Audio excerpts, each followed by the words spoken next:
It was an ordinary Saturday afternoon when a nagging unease began to gnaw at me. For weeks, I'd sensed something was wrong with my wife Emily. At first, I brushed it off. Her high-pressure job often left her drained. But subtle shifts in her behavior became impossible to ignore. The woman who once filled our home with warmth and spontaneity had grown distant. She came home late, avoided my gaze, and spent hours engrossed in her phone, typing furtively as if hiding something. "Am you okay?" I asked one evening, hoping to bridge the growing gap between us. She sat at the kitchen island, her eyes fixed on her screen. After a pause she muttered, "Yeah, I'm fine," her voice hollow. I leaned against the counter, a knot forming in my chest. "You've seemed off lately," she sighed, flashing a weak smile that didn't reach her eyes. "Just exhausted, that's all." I wanted to push further, to ask what was really going on, but I stopped myself. Maybe I was overreacting. Emily and I had been together for 8 years, married for 6. We had a comfortable home, a cat, a life others envied. So I tried to accept her explanation. But doubt crept in. One afternoon, I came home early and felt an odd tension in the air, like the aftermath of a heated argument. In the kitchen, Emily stood with her phone pressed to her ear, unaware of my presence. Her voice was soft but unmistakable.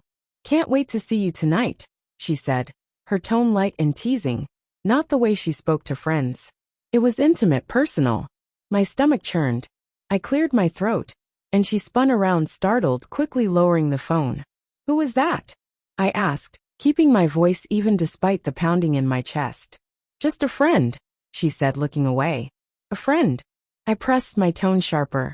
"You don't usually talk to friends like that." Her movements were abrupt as she stood. "James, you know how I am with my girlfriends." I didn't believe her. "Are you going out tonight?" She hesitated. "Yeah, meeting some people."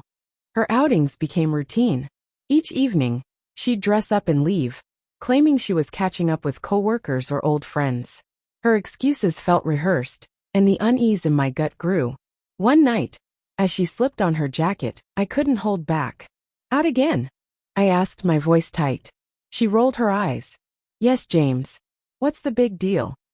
"We were supposed to spend tonight together," I said. "You've been gone every evening this week." Her expression hardened. "So I can't have a life? You never cared before." I stepped closer. "You barely talk to me anymore. You're secretive, defensive. It's like you're hiding something." Her face flushed with anger. "You think I'm lying? You're always wrapped up in your own world, James. I need time for myself. Is that a crime?" "It's not about time," I shot back. "It's the secrecy, the distance. Something's wrong, and you won't tell me what." She crossed her arms, her voice rising. "You're paranoid. I'm not doing anything wrong." The argument escalated, her words cutting deep. "Maybe I need space from you," she snapped. I stared at her, my heart racing. "I don't even know you anymore," I said quietly. Her face softened for a moment, but then she grabbed her purse. "I'm done with this," she said coldly. "Don't wait up." The door slammed behind her, leaving me in a suffocating silence. The days that followed were agonizing. Emily drifted in and out of the house, barely speaking. Her vague answers and averted glances eroded what little trust remained. Then one morning, I noticed something that stopped me cold. As she stepped out of the bathroom, a fresh bruise marked her thigh, small but deliberate, like a fingerprint. I told myself it could be innocent, but the sinking feeling in my gut said otherwise. I couldn't keep pretending. The lies, the coldness, the bruise, it all pointed to something I didn't want to face. One evening, as Emily prepared to leave again, I made a decision. "Meeting friends," she said, avoiding my eyes. "Who?" I asked, my tone neutral but heavy. "Just some people," she replied, slipping out the door. My resolve hardened. I grabbed my keys and followed her. I tailed her car, keeping my distance as she navigated quiet streets. She pulled into the parking lot of a small diner and stayed in her car, scanning the area. Then he appeared, Liam, the young guy from down the street. Barely 22, he was someone I'd known for years, always friendly, helping with yard work or small chores. I'd never suspected him. But as he approached her car, my heart sank. He slid into the passenger seat, and Emily leaned over, kissing him with a familiarity that made my blood run cold. I fumbled for my phone, snapping photos, each one a stab to my chest. They drove off, and I followed, my hands shaking. They stopped at a nearby motel, and I took more pictures as they walked inside, oblivious to my presence. I drove home in a daze, the images burned into my mind. Hours later, Emily returned, freezing when she saw me waiting in the living room. "James, what's wrong?" she asked, her voice unsteady. Wordlessly, I showed her the photos, her and Liam, the kiss, the motel. Her face went pale. "What? How did you get these?" she stammered. "I followed you," I said, my voice low but seething. "You've been lying to me for weeks." "Noah, of all people? He's a kid, Emily." She looked away, her voice barely audible. "I didn't mean for this to happen. It's not what it looks like." My anger flared.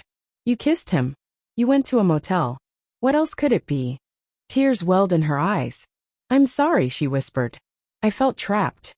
He made me feel alive again. Her words were a gut punch. We argued for hours, our voices raw, but nothing she said could erase what I'd seen. When the fight died down, I looked at her, my voice steady. "I want a divorce." She didn't protest, only nodded, her face etched with guilt. The next day, I went to Liam's father, a neighbor I'd known for years, and showed him the photos. His shock mirrored my own. "I had no idea," he said, his voice strained. The news spread quickly, and Emily became the subject of hushed gossip. Once a respected figure in our community, she was now avoided, her reputation in tatters. I filed for divorce without hesitation, keeping the house and everything we'd built. Emily didn't fight for anything. She tried to discuss a settlement, but I refused. The part of me that once loved her was gone.